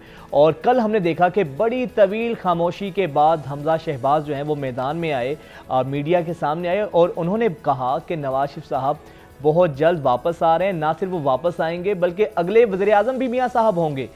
नून लीग का हक है, लेकिन यकीन जानिए आम आदमी को या इवन के जो नून लीग का बेचारा वर्कर भी है ग्रास रूट लेवल पर, उसको इसमें रत्ती बराबर भी, ज़र्रा बराबर भी दिलचस्पी नहीं है कि मियाँ साहब आएंगे या नहीं आएंगे।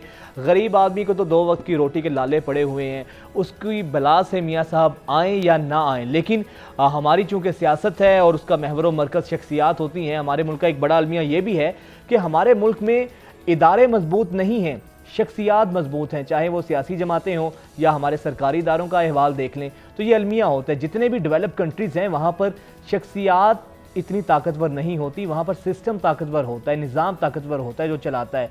फिर यही होता है एक अच्छी शख्सियत अगर आती है किसी इदारे में तो वो इदारा अच्छा काम करने लगता है, तो जैसे ही वो शख्सियत रुखसत होती है तो वो इदारा धड़ाम से नीचे आगे गिर पड़ता है। तो सियासी जमातें तो वैसे ही हमारी चंद शख्सियत, अब मियाँ साहब की वापसी ही लग ऐसे रहा है कि नून लीग के पास एक ही सोल्यूशन है अपने वर्कर को कायम रखने के लिए, अपने वर्कर को अपने करीब और इंगेज रखने के लिए कि मियाँ साहब वापस आएंगे, वही हालात भी बेहतर कर देंगे, कोई जादू की छड़ी लेकर आएंगे, उससे मुल्क की मईशत भी ठीक हो जाएगी।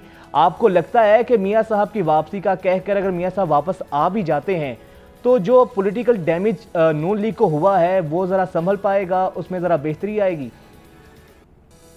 जी बहुत शुक्रिया।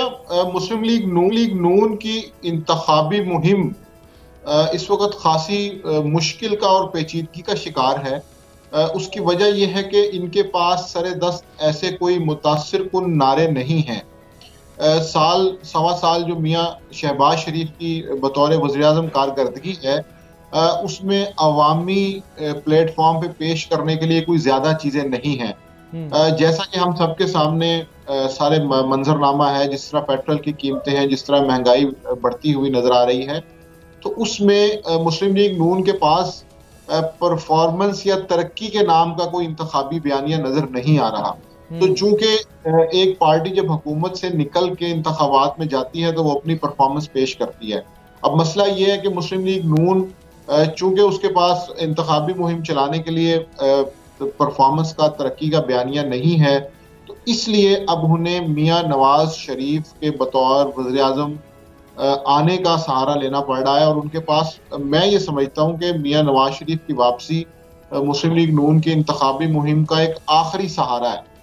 उनके पास इसके अलावा कोई ऑप्शन मौजूद नहीं है। पहले मुस्लिम लीग नून ने एक मुहिम चलाने की कोशिश की कि जब मियाँ नवाज शरीफ को नाअहल किया गया या 2018 में शाहिद खाकान अब्बासी की हुकूमत को ख़त्म किया गया, तो उस वक्त पेट्रोल की ये प्राइस थी, गंदम की ये कीमत थी, आटे की ये कीमत थी, फसलों के मामलात ऐसे थे, तरक्की ये हो रही थी। लेकिन वो बयानिया इसलिए नहीं चल सका है क्योंकि लोग ये सवाल करते हैं कि 2022 की आपकी जो कारकर्दगी है उस पर आप बात करें। ऐसे तो नहीं हो सकता कि एक हुक्मरान जमात अपनी हुकूमत से नीचे उतरे और वो 5 साल पहले की कारकर्दगी पेश कर रही हो। तो मुस्लिम लीग नून की ये जो एक कैंपेन थी ये इसलिए फेल हो चुकी है कि लोग पिछले 1-1.5 साल का सवाल करते हैं। लेकिन माजिद साहब, अब क्या वर्कर इस चीज़ से खुश हो पाएगा? क्या वर्कर ये सवाल नहीं करेगा कि मुश्किल हालात में तो खुद मियाँ साहब बाहर जाके बैठे रहे और उनके भाई यहाँ पे हुकूमत करते रहे और फिर महंगाई है, तो आपको लगता है कि लोग तो जो मादी करीब की कारकर्दगी है लोग तो उसकी बुनियाद पर जांचेंगे ना? 2018 में कितनी तरक्की हुई, क्या क्या मुआशी एतबार से हमें कामयाबियाँ देखने को मिली, उस चीज़ के बदले लोग तो अब सवाल करेंगे जो माजी में जो हुआ है, अभी जो पीडीएम की हुकूमत रही है और जो उसमें महंगाई का हाल हुआ है, क्या इस चीज़ को उस कामयाबी से 2018 की कारकर्दगी से पीएमएलएन वर्कर को जस्टिफाई कर पाएगी?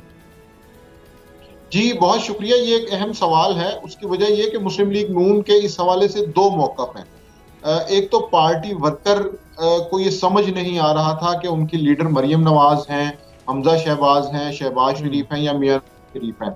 तो मियाँ नवाज शरीफ को बतौर वज़ीर-ए-आज़म पेश करना एक तो उस कंफ्यूज वर्कर को मुत्तहिद करने की कोशिश है, और दूसरी जो राय इसमें मौजूद है वो ये है कि जब इमरान खान की हुकूमत को तहरीक अदम एतमाद के जरिए फारिग किया गया था तो मुस्लिम लीग नून के अंदर एक मजबूत राय ये थी कि हमें इमरान खान की मुआशी नाकामियों का मलबा अपने सर नहीं लेना चाहिए, यहीं पे इलेक्शन अनाउंस करके आगे चले जाना चाहिए।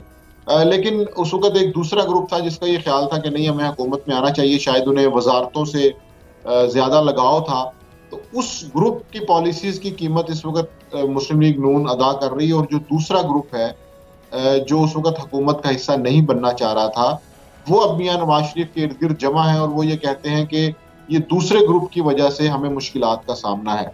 तो इसलिए मियां नवाज शरीफ की वतन वापसी, मियां नवाज शरीफ का वज़ीर आज़म बनना, उनका नए उम्मीदवार के तौर पे सामने आना, ये मुस्लिम लीग नून की इंटरनल ग्रुपिंग को दूर करने की एक कोशिश है कि पहले इंटरनल ग्रुपिंग को दूर किया जाए, वर्कर को, लीडर को एक रहनुमा के नीचे मुत्तहिद किया जाए, ताकि उसके बाद अगर इंतखाबी मुहिम में निकलेंगे तो कोई थोड़ी सी परफॉर्मेंस बेहतर होने का इम्कान है।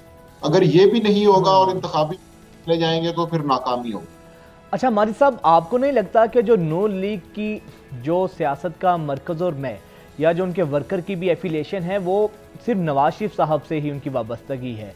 शहबाज शरीफ साहब को ठीक है, मियाँ साहब ने मौका दिया, वो पीएम बने, लेकिन ना तो वर्कर्स ने उनको इस तरह कबूल किया और ना ही पीएमएलएन की जो लीडरशिप है उसने उनको उस तरह हज़म किया जिसके इख्तलाफात के बारहा हमें मनाजिर भी देखने को मिले। शाहिद खाकान अब्बासी साहब को देख लें और फिर उसके अलावा अक्सर जो नून लीग के रहनुमा थे सीनियर, वो ज़रा खफा और नाला भी नज़र आए। आपको लगता है कि मियाँ साहब की ही मौजूदगी ही तमाम लोगों के लिए काबिल कबूल है? जी बिल्कुल, मैं इस सूरत हाल को पीपल्स पार्टी से कनेक्ट करना चाहूँगा और मुख्तसरी नहीं बताना चाहूँगा कि 2008 में मोहतरमा बेनज़ीर भुट्टो की शहादत के बाद जब पीपल्स पार्टी जीत गई तो उनके लीडर आसिफ अली जरदारी बने, और आसिफ अली जरदारी उस वक्त लीडर बने जब पीपल्स पार्टी इलेक्शन जीत चुकी थी, और वो मोहतरमा बेनज़ीर भुट्टो की शहादत की वजह से उन्हें खासा फायदा हुआ। लेकिन जब हम 2013 का इलेक्शन देखते हैं जिसमें आसिफ अली जरदारी ने बतौर लीडर पीपल्स पार्टी की क़यादत की, तो 2013 में पीपल्स पार्टी की कारकर्दगी खुसूसन पंजाब में बहुत मायूस कुन रही, ऑलमोस्ट वाइप आउट हो गई।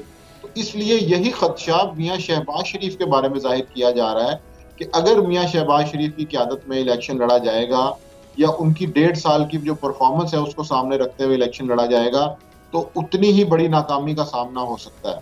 तो इसलिए जैसे मैंने पहले भी अर्ज किया कि मियाँ नवाज शरीफ इस टाइम वो आखिरी कार्ड है जो मुस्लिम लीग नून के पास है, जिसको वो ये चाहते हैं कि इसकी बुनियाद पे कारकुन को मुत्तहिद किया जाए, और फिर उसके बाद जब मियाँ नवाज शरीफ हर हल्के में जाके, हर हल्के में तो शायद मुमकिन ना हो, हर जिले में, हर डिवीजन में जाके जब इंतखाबी जलसे करेंगे तो उनका ये ख्याल है कि शायद वोटर मुतहर्रिक होगा और उससे मुस्लिम लीग नून की कारकर्दगी इंतखाबी मैदान में कुछ बेहतर हो सकती है।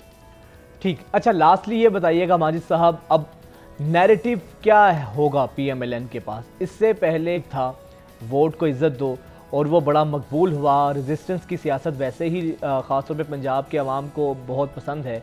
तो पीडीएम के आने के बाद तो वो नैरेटिव भी दम तोड़ गया। उसके बाद हमने देखा कि पै दर पै शिकस्त भी हुई नून लीग को, गवर्नेंस की वजह से भी और कुछ उनके नैरेटिव की वजह से। अब अवाम के पास फेस सेविंग के लिए अगर मियाँ साहब आ भी जाते हैं पाकिस्तान, तो क्या नैरेटिव लेकर जाएंगे या अपनी माजी की ही तरक्की की, माजी की ही मिसालें देंगे आवाम को? जी ये इसलिए अहम है कि मुस्लिम लीग नून बयानिए के मामले में बिल्कुल सिफर है। जैसा कि आपने निशानदेही की, वोट को इज्जत दो का पूरा बयानिया, जो मुजाहमत का बयानिया था, वो तहरीक इंसाफ को मुंतकिल हो चुका है। एक मुस्लिम लीग नून से बाहर निकली है, उसके पास परफॉर्मेंस नहीं है। दूसरा, उसका जो मुजाहमत का बयानिया था वो एक और पार्टी की तरफ जा चुका है। और तीसरी सबसे अहम बात है जो मैं आपको निशानदेही करना चाहूंगा, जैसा आपने पहले भी बताया कि मियाँ हमजा शहबाज शरीफ, वो आदमी जो पंजाब का वज़ीर आला रहा मुस्लिम लीग नून की तरफ से, वो 4-4, 6-6 महीने खामोश रहते हैं, उसके बाद वो एकदम मीडिया में रूनुमा होते हैं, फिर वो गायब हो जाते हैं। तो इससे आपको ये समझने की जरूरत है कि पीटीआई, एजुकेटेड मिडिल क्लास और सोशल मीडिया के इस दौर के अंदर मुस्लिम लीग नून का बयानिया, उनकी हिकमत अमली, उनकी सोशल मीडिया स्ट्रेटजी कितनी कमजोर है और उसके ऊपर कितना ज्यादा काम करने की जरूरत है। तो ये मुस्लिम लीग नून को शायद अभी तक समझ नहीं आ रहा कि इस चीज से कैसे डील किया जाए, और इसीलिए आपको भी देखने में मिल रहा है कि उनके पास कोई एक मुत्तफिक वाहिद बयानिया भी नहीं है। कभी वो 2018 की परफॉर्मेंस की बात करते हैं, वो नहीं चलती तो वो कहते हैं कि हमने सियासत नहीं रियासत बचाई है पिछले 1.5 सालों में। जब बिजली के बिल और पेट्रोल प्राइसेस आवाम तक पहुंचती हैं तो वो बयानिया भी फेल हो जाता है। फिर उसके बाद वो कहते हैं कि मियाँ नवाज शरीफ बतौर 4th प्राइम मिनिस्टर जो है वो सामने आएंगे। तो अभी मुस्लिम लीग नून बयानिए के मामले में खासी कमज़ोर है, उन्हें इसके ऊपर वर्किंग की अशद ज़रूरत है। अगर वो ऐसा नहीं करेंगे तो इंतखाबी मैदान में उन्हें बिल्कुल। और अब देखना ये होगा कि मियां साहब की क्या वापसी भी नून लीग के जो सियासी मुर्दा घोड़े है उसमें जान डालने में कामयाब होती है। बहुत शुक्रिया। माजिद निज़ामी सीनियर सहाफ़ी हमारे साथ मौजूद थे। हमारे यहाँ सबसे बड़ा जो अलमिया यही रहता है कि क़यादत जब मुश्किल आती है, मुश्किल हालात आते हैं तो अक्सर मुल्क से बाहर चली जाती है और वर्कर्स को उन्हीं के रहमो करम पर छोड़ दिया जाता है, हालात के रहमो करम पर छोड़ दिया जाता है। अब यही असल सवाल है और मेरा ख्याल है जिस तरह माजिद निज़ामी साहब ने कहा कि आखिरी पत्ता भी नून लीग के पास यही है कि मियां नवाज शरीफ साहब वापस आएँ और जो उन्होंने 2013 से 18 में उनकी वज़ीर आज़म साहब थे, उनकी क़यादत में जिस तरीके से नून लीग ने मुआशी कामयाबियाँ समेटी, इससे तो कोई दो राय नहीं है कि 2013 से 18 का जो टाइम था, मियां साहब की ज़ेरे सरपरस्ती या उनके ज़ेरे वज़ीर आज़म जब वो थे वज़ीर आज़म थे, तो उन हालात में बहुत कुछ बेहतर देखने को मिला। अब वो नैरेटिव अवाम में किस हद तक मकबूल होगा या नहीं, ये तो इलेक्शन पे ही पता चलेगा। हम हाजिर होते हैं ब्रेक के बाद।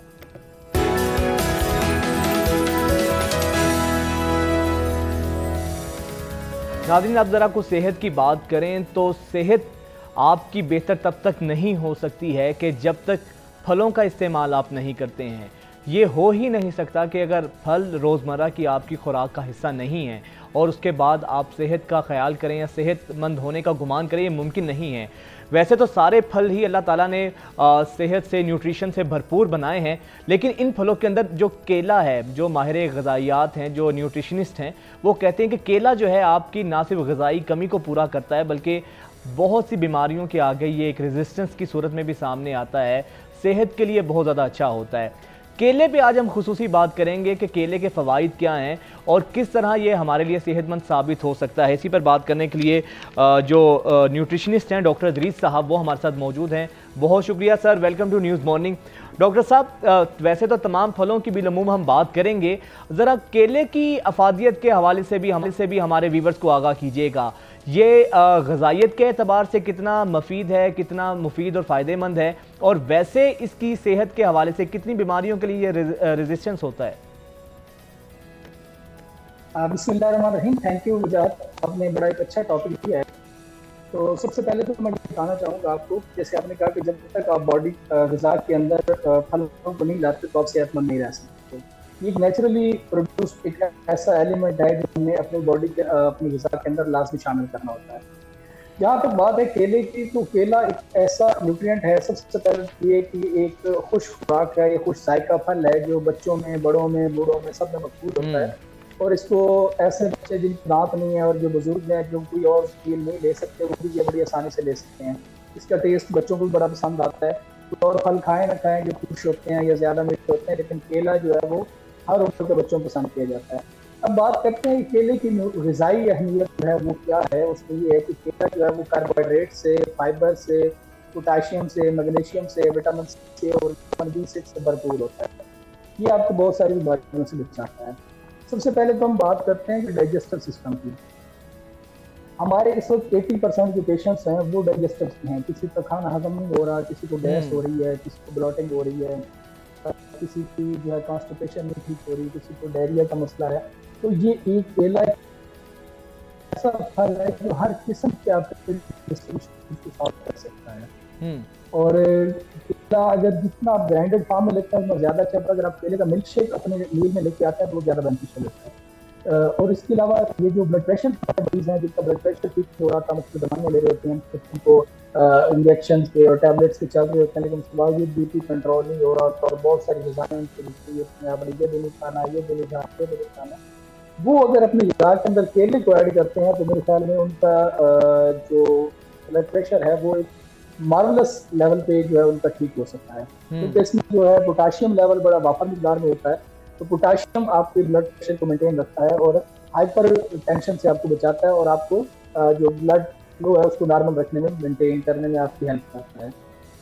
अच्छा डॉक्टर साहब, ये बताइएगा, आजकल लोग अपनी ना स्किन और बालों को लेकर बहुत कॉन्शियस होते हैं। स्किन और बालों पर भी सुना है ये उसके लिए भी बहुत फ़ायदेमंद है, बालों की मजबूती के लिए और जिल्द को तरोताज़ा रखने के लिए भी कहा जाता है कि केला बहुत फ़ायदेमंद होता है। कि जैसे मैंने पहले आपको बताया कि इसमें विटामिन C जो है वो खासी मिकदार में मौजूद होता है। तो विटामिन सी आपको पता है कि बालों के लिए भी और स्किन के लिए भी बहुत अच्छा है। और इसके साथ साथ हम बात करें अगर इसके छिलके की भी, तो जैसे हम एस्थेटिक्स की और ब्यूटी की बात कर रहे हैं, तो जिनको दांतों के मसाइल होते हैं, दांत पर प्लेक जमा रहता है, जो बार बार डेंटिस्ट से जाके सफाई करवाते हैं या ट्रीटमेंट करवाते हैं, ये अगर छिलका दांतों पे मला जाए तो उससे ये दांतों की जो प्लेक है उसको उतारा जा सकता है और दांतों की जो चमक है तो नेचुरल तौर पर बाहर अच्छा नहीं, यानी सर ये बताइएगा, ये बड़ी आपने रहनुमाई के हवाले से बड़ी ज़बरदस्त बात की है, इसके छिलके को दांतों पर मला जाए अगर?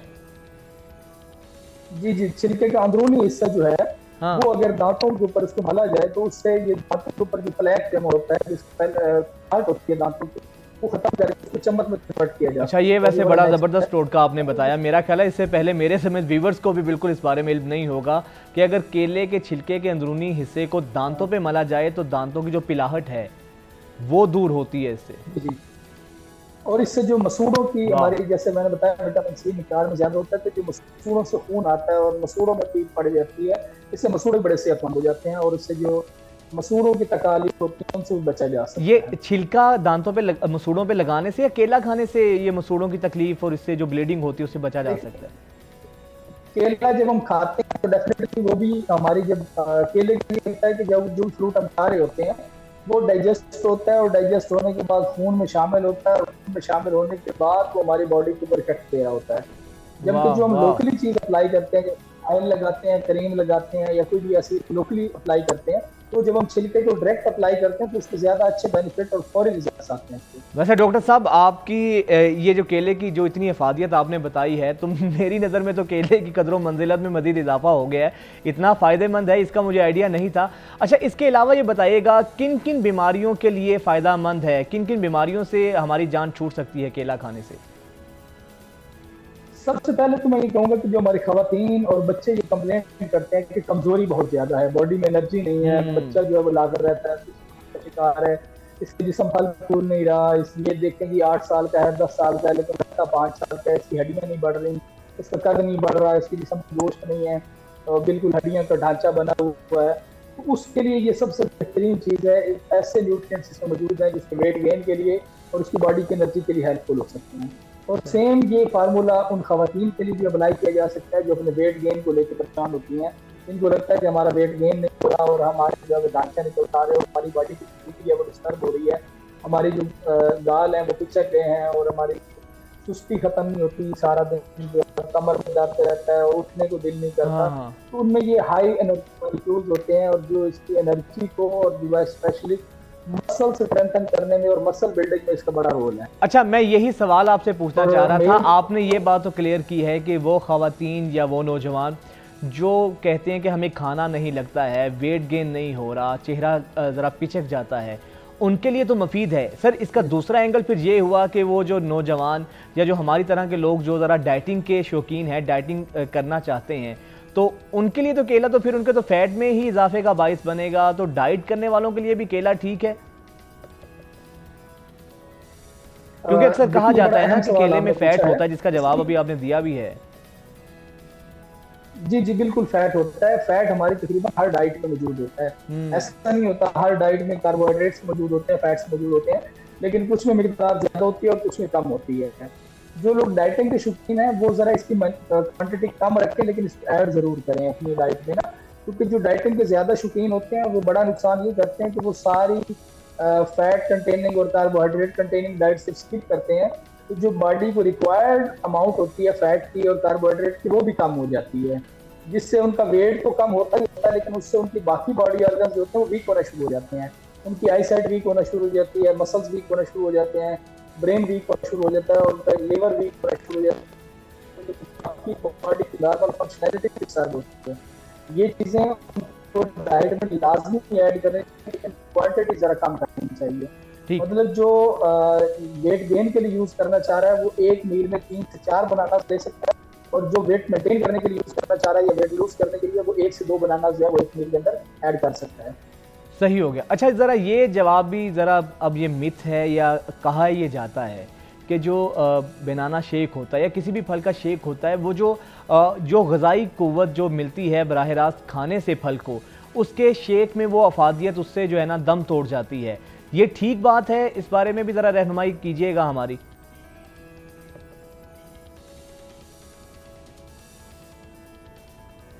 जी डॉक्टर साहब। जी नहीं सर, इसमें थोड़ा सा कंफ्यूजन है जो आपको शायद क्लियर नहीं है, कि लोगों को क्लियर नहीं है। देखिए, जो भी हम फल ले रहे होते हैं या कोई भी हम मिल्क शेक ले रहे हैं या कोई भी ऐसी चीज़ हम ले रहे हैं, तो उसकी अफादियत में फ़र्क नहीं आता, लेकिन फ्रेश में और थोड़ी लेट यूटिलाइजेशन में थोड़ा सा फ़र्क होता है। लेकिन जितनी चीज़ हम ग्राइंडर यूज़ करते हैं ना, जितनी चीज़ हम ग्राइंड करके यूज़ करते हैं, उतना मैदे के हजम करने के लिए अच्छा होता है। हमारा मसला ये है कि हमारे फिजिकल वर्कआउट बहुत कम हो गया हुआ है।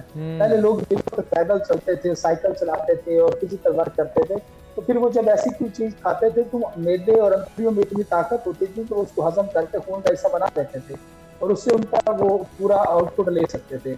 अब हमारे जो फिजिकल आउटपुट कम है, इंटेस्टाइनल मोटिलिटी कम होती है, तो हम जितनी ज्यादा हैवी, तो उसके लिए ये फल बहुत फ़ायदेमंद हो सकता है। बहुत शुक्रिया डॉक्टर इदरीस साहब। तो जितनी आज हमने केले की मार्केटिंग कर दी है, तो उम्मीद है इसके बाद रेडियो पर बहुत ज़्यादा रश होगा। बट ये एक चीज़ तो हकीकत है कि फल जो होता है वो वैसे ही सेहत के लिए बड़ा मुफीद होता है।